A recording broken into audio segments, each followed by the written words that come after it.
What is the primary purpose of the grant command in SQL? A. To create a new table. B. To delete data from a table.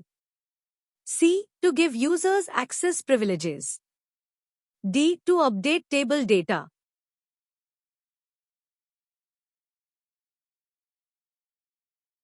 And correct answer is option C. To give users access privileges.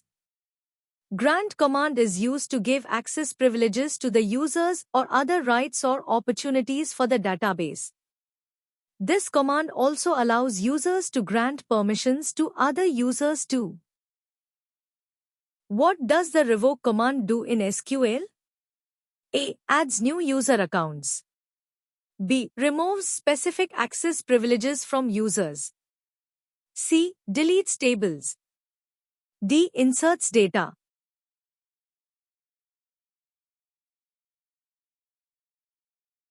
And correct answer is option B. Removes specific access privileges from user. The revoke command in SQL is used to revoke or withdraw permissions that were previously granted to an account on a database object. Privileges, database objects, role, cascade restrict are a few of the arguments for the revoke clause. Revoke can be used to update, select, insert, delete and truncate privileges. What is the purpose of the commit command in SQL? A. To start a transaction. B. To save changes made by a transaction. C. To undo changes made by a transaction. D. To revoke user permissions.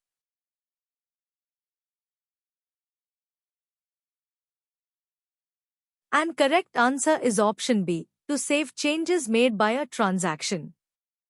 Commit is a transaction control language in SQL. It lets a user permanently save all the changes made in the transaction of a database or table.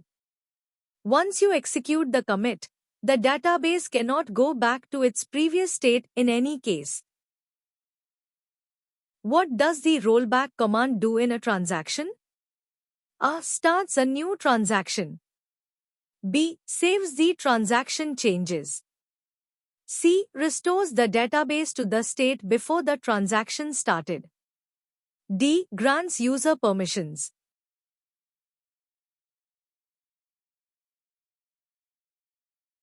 And correct answer is option C. Restores the database to the state before the transaction started.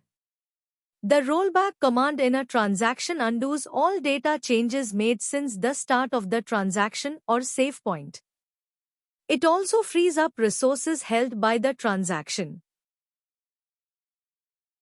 How does a transaction in SQL ensure data consistency? By locking the entire database. B. By allowing only one transaction at a time. C. By maintaining a log of all operations. D. By saving changes at regular intervals.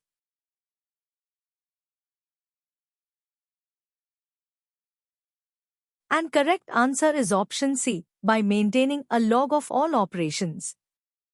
Transactions in SQL ensure data integrity and consistency by following the ACID properties.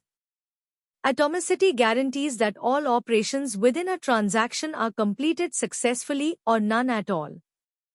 Consistency maintains the validity of data before and after each transaction, upholding database health.